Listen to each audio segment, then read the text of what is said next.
Hello दोस्तों, आज की कहानी है धोखा और सच्चाई। किसी गांव में एक कालू नाम का किसान रहता था। कालू बहुत मेहनती और ईमानदार था। उसका एक ही सपना था कि अपने खेतों से इतनी फसल पैदा कर सके कि वह अपने परिवार की अच्छे से देखभाल कर सके। तो दोस्तों, कहानी शुरू करने से पहले वीडियो को लाइक कर दो और चैनल को सब्सक्राइब कर दो। एक दिन कालू किसान ने उसके खेत में एक अजीब सा बीज पाया। उसने सोचा कि यह किसी विशेष किस्म की फसल का बीज है। उसने उसे अपने खेत में बो दिया। कुछ दिन बीतने के बाद वह बीज तेजी से बढ़ने लगा।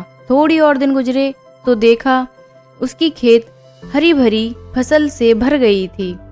गांव में उसके फसल की चर्चाएं होने लगीं। लेकिन एक रात की बात है, कालू को उसके खेत में एक अजीब सी घटना महसूस हुई। उसे किसी की बातें सुनाई पड़ी।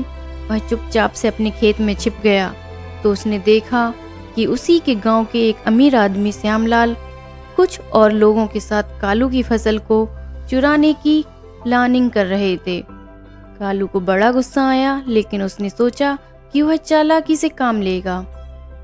अगले दिन की बात है, सुबह सुबह कालू ने श्यामलाल को अपने घर पर बुलाया।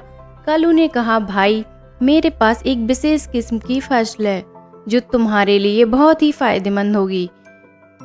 श्यामलाल लालच में आया। उसने कहा, ठीक है, मुझे दिखाओ। कालू ने उसे बताया कि यह विशेष किस्म की फसल रात को चांद की रोशनी में बढ़ती है। फिर श्यामलाल ने सोचा कि वह रात को फसल चुराने का एक नया तरकीब अपनाएगा। कालू ने उससे यह कहा कि चांद की रोशनी में ही फसल का सही स्वाद आता है। श्यामलाल ने उसकी बात पर विश्वास कर लिया। वह रात में फसल चुरा सकता है और उसका कोई नुकसान नहीं होगा। रात हुई तो श्यामलाल ने अपने लोगों को कालू के खेत पर धावा बोल दिया। लेकिन कालू पहले से ही तैयार था। उसने अपने खेत के चारों ओर एक बाड़ बना रखी थी और चारों ओर खड़ाऊ रख दिए थे। जैसे ही श्यामलाल ने खेत पर कदम रखा, खड़ाऊ की आवाज सुनकर सभी गांव वाले जाग गए और इकट्ठा हुए और उन्होंने श्यामलाल को रंगे हाथ पकड़ लिया। कालू ने श्यामलाल को बताया, तुमने मेरी मेहनत को चुराने की नाकाम कोशिश की, लेकिन तुम यह नहीं समझ सके कि यह फसल केवल मेहनत और ईमानदारी से उगती है। श्यामलाल को अपनी गलती का एहसास हुआ। उसने कालू को गांव वालों से माफ़ी मांगी और अपनी सच्चाई स्वीकार की।